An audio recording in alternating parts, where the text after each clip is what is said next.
Brittany Becker reporting live at the Maidstone. It's the peak Saturday of the Hamptons International Film Festival. I spoke with amazing filmmakers and directors today. Hi, this is Bill Pullman, and I'm glad to be on thehamptons.com. So what brings you to the film festival this year?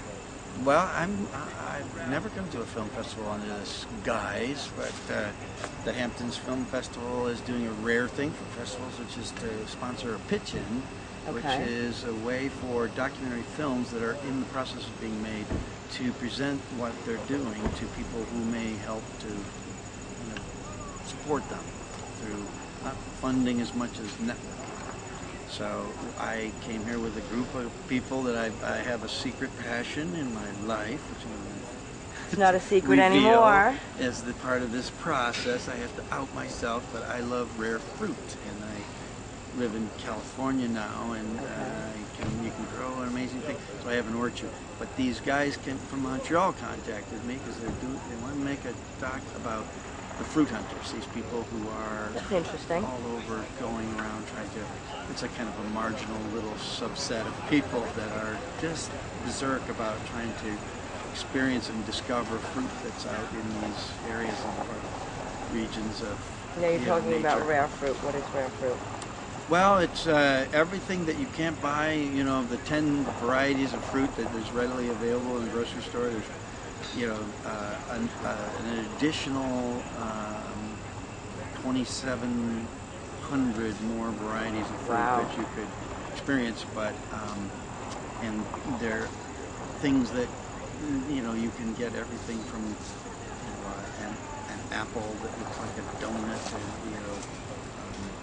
these exotic things that look like they're a dragon, and flavors that you've never experienced before. It's an interesting passion for you. Yes. So while you're here, what films have you seen so far? What can you recommend? Well, I was going to ask you that, because I haven't been able to get any. Have you seen any of that film? Yes, I have. I had the pleasure of seeing Jane's Journey. Jane's Journey? Yes, with the Jane Goodall documentary. It was fabulous. I learned things about her that I never even knew. She's going and going. She's fabulous. Yeah, may we all have that kind of pizzazz. I should only hope so. So what do you have in the works next for us? Well, I just came from Rio de Janeiro, where a movie I did in Brazil was premiered. It's called Rio Sex Comedy. Ah, do I dare ask what that is about?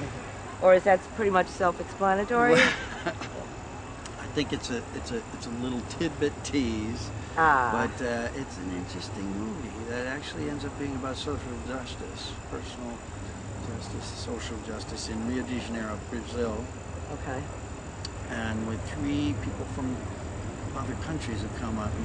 Myself from America, Charlotte Rampling, of course, character comes from England, and Irene Jacot, great French actress, comes from France. Gets involved with life in Rio de Janeiro, and our own foibles become quite apparent in their own good intentions. It sounds interesting. Otherwise. It sounds very interesting. I look forward to seeing it. So what else are you going to do while you're in the Hamptons? I'm looking. There's a woman connected with publicity here who's a workout person. She came to our room this morning at 6:30 and made us all go out on the beach and run and do calisthenics and all this hardcore stuff, which was pretty amazing. Since I had gotten to sleep at like 3:30, getting up at 6:30 wasn't probably. So you only need a nap at some point today. At some point, I may not partake of nature. Is this your first time in the Hamptons? No. It's the second time at the film festival. I had a movie called Bottle Shock here 3 years ago. 3 years ago, I believe. But I made a movie here with Burt Lancaster called The Rocket Gibraltar. This is his last movie. And we shot it here with then unknowns like Kevin Spacey and Macaulay Culkin. Then unknowns. Yeah. Who are now household names. Yeah. But it was a beautiful. We shot into the fall this time of year. So Great time when it's not as crowded. But with that cast, you must have had a lot of fun to begin with. Oh yeah, Kevin and I roomed together in this little bungalow in West Hampton, out on the beach. It was pretty crazy. I'm sure. I'm sure. Well, thank you for taking the time to sit with us. Oh, TheHamptons.com appreciates it. I'm glad to be on thehamptons.com. And I hope you enjoy the rest of your time. Yeah, thank you.